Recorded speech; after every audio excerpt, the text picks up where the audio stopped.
yo, Sara Zuluaga, junto con Camila Restrepo y Felipe Londoño, desarrollamos una investigación en el énfasis 1 que trata de explorar estrategias de mitigación para la isla de calor urbana en Barranquilla. Entonces, lo que hicimos fue consultar primero pues como esas estrategias que ya existen, que otras personas han determinado que funcionan, y encontramos que la arborización había sido muy efectiva. Sin embargo, no habíamos encontrado suficiente investigación pues como en el trópico y en contextos de clima cálido seco como Barranquilla. Entonces, por esa razón, nuestra investigación se centra ahí. Para elegir la calle en la que desarrollamos la investigación, tuvimos varios criterios, como la incidencia solar en ella, y nos dimos cuenta de que las carreras en Barranquilla recibían pues como más horas de sol que las calles. Por eso elegimos una carrera, que es la carrera 44, entre la calle 70 y 72. Inicialmente, para poder determinar cuáles son esas franjas del día más críticas en temperatura pues en Barranquilla, lo que hicimos fue un análisis de la temperatura de bulbo seco anual que nos decía la temperatura exacta del aire de Barranquilla para cada hora del año. Y a partir de eso determinamos si había una franja crítica de 11 de la mañana a 4 de la tarde, y durante esas horas fue que desarrollamos las simulaciones para poder ver pues el impacto de la estrategia que implementamos. Determinamos desde unos escenarios de arborización. La calle en su estado actual presenta tan solo 7 árboles como en toda su extensión, y desarrollamos otros escenarios, uno donde se contemplan 13 árboles, 26 árboles y 50 árboles, siendo pues el escenario de 50 árboles como el ideal, pues como el que mejor resultados esperábamos que diera, ¿cierto?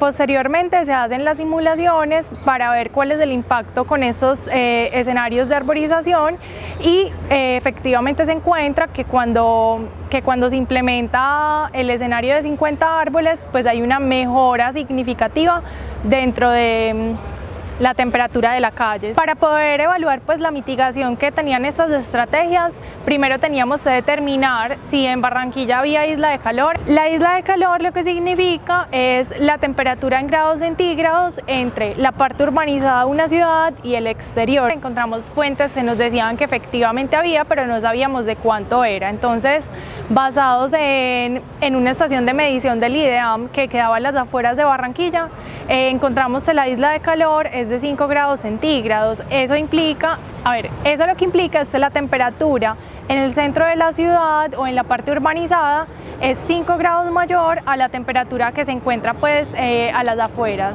A partir entonces de la simulación en el estado actual, que son los 7 árboles, se simula con los 13, 26 y 50, se empieza a notar entonces un cambio en la disminución de la temperatura. Comparado pues con el estado actual y con esta estación climática que está en el exterior de la ciudad de Barranquilla, a 5 kilómetros de la ciudad, en una zona mucho más rural, la cual hay una diferencia entonces de 5 grados en el estado actual. Y obviamente entonces empieza a haber una disminución cuando se empiezan a implantar estos árboles. Se hace también una simulación con el año 2050, proyectando pues como esos cambios de temperatura que va a haber a futuro.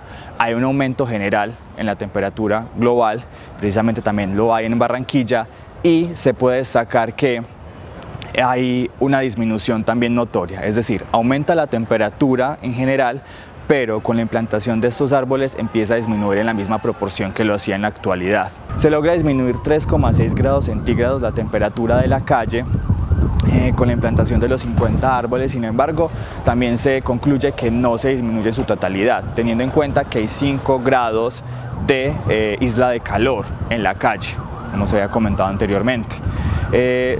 Hay una disminución entonces, y logramos concluir que se pueden llegar a estudiar otras estrategias para disminuir en la totalidad. Se logra concluir entonces que si bien estos 3 grados no es la totalidad que se quería disminuir, es una temperatura considerable, teniendo en cuenta que las personas percibimos cada grado de temperatura, sea que suba o sea que baje.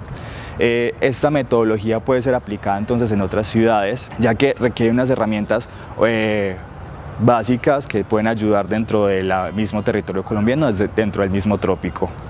Y una de las conclusiones también muy importantes que sacamos del trabajo es corroborar la importancia de la vegetación dentro de la ayuda para combatir y mitigar el calentamiento global.